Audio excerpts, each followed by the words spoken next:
देशाला क्षयरोग मुक्त करण्यासाठी केंद्र सरकारनं 100 दिवसांची विशेष मोहीम हाती घेतली आहे। या मोहिमेतून धक्कादायक वास्तव समोर आलंय। देशातील 1.5 लाख तर एकट्या महाराष्ट्रातील 11,091 गावांना क्षयरोगाचा धोका आहे। 24 मार्च 2026 पासून सुरू झालेल्या या मोहिमेच्या पहिल्या 35 दिवसातच राज्यात 6,111 नवे क्षयरोगी आढळले। क्षयरोग निर्मूलन कार्यक्रमांतर्गत सध्या AI आधारित VMTB टूलचा वापर केला जातोय। या तंत्रज्ञानाद्वारे राज्यातील 11,091 गावं हाय रिस्क म्हणून निवडली गेली। डॉक्टर अविनाश भोंडवे आपल्यासोबत आहेत। डॉक्टर अविनाश भोंडवेजी, स्वागत आहे आपलं पुढारी न्यूजवर। हा जो सरकारकडनं जे माहितीचे इनपुट्स समोर आलेले आहेत त्याकडे आपण कसं पाहता? महाराष्ट्रानं काय काळजी घ्यायला हवी? त्यामध्ये ट्युबरक्युलोसिस किंवा TB किंवा ज्याला आपण क्षयरोग म्हणतो, हा भारतामध्ये सर्वात मोठ्या प्रमाणात, आता जगामध्ये सर्वात जास्त क्षयरोगी हे भारतात आहेत आणि त्याच्यामुळं हा आजार पूर्ण नष्ट करण्यासाठी सरकारने याच्यासाठी पावलं उचललेली आहेत की येत्या 3 वर्षामध्ये हा पूर्ण हटवला पाहिजे। आणि त्यासाठी आपल्या देशामध्ये नवीन नवीन रुग्णांची माहिती काढून घेण्यासाठी किंवा त्यांचं निदान करण्यासाठी मोहीम चालू होते आहे।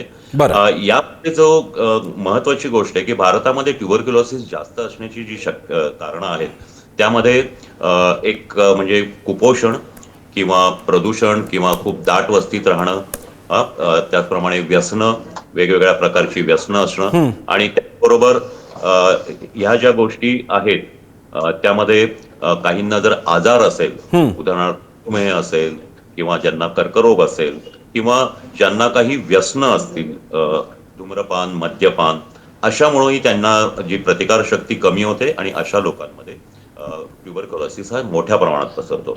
या प्रश्नाची एक दुसरी बाजू अशी आहे की ट्युबरक्युलोसिससाठी किंवा क्षयरोगासाठी जी औषधं असतात ती ठराविक औषधं असतात, ती 9 महिने न विसरता रोजच्या रोज घ्यावी लागतात। काही ह्या शरीरातल्या कुठल्याही अवयवाला होऊ शकतो, काही अवयव ती 1.25 वर्षापर्यंतही घ्यावी लागतात। आता भारतामध्ये मोठ्या प्रमाणात ही गोष्ट लक्षात आली आहे की लोक हे जे काही रुग्ण असतात ते व्यवस्थित औषधं घेत नाहीत, मधून ही औषधं बंद करतात किंवा अचानक घेण्याचं टाळतात आणि त्यासाठी सरकारने अनेक योजना केलेल्या आहेत। त्यांच्या घरी जाऊन त्यांना औषधं दिली जातात। त्यांनी जर कोणी घेतलं नाही, औषध घ्यायला आले नाही,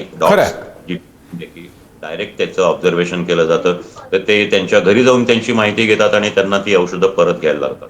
पण तरी सुद्धा हे सतत जे औषधं चुकवण्याचं प्रमाण आहे हे खूप जास्ती आहे आणि त्यामुळं भारतामध्ये औषधांना आता रेझिस्टन्स किंवा प्रतिरोध, हा अतिशय गंभीर मुद्दा आहे। डॉक्टर भोंडवे, अपेक्षा करूया या बाबतीत आरोग्य विभाग योग्य ती कारवाई करेल। महाराष्ट्रामधली साधी थोडी नाही, काही हजार गावं या काळजीमध्ये आहेत किंवा या प्रभाव क्षेत्रात आहेत TBच्या। धन्यवाद आपल्या माहितीबद्दल।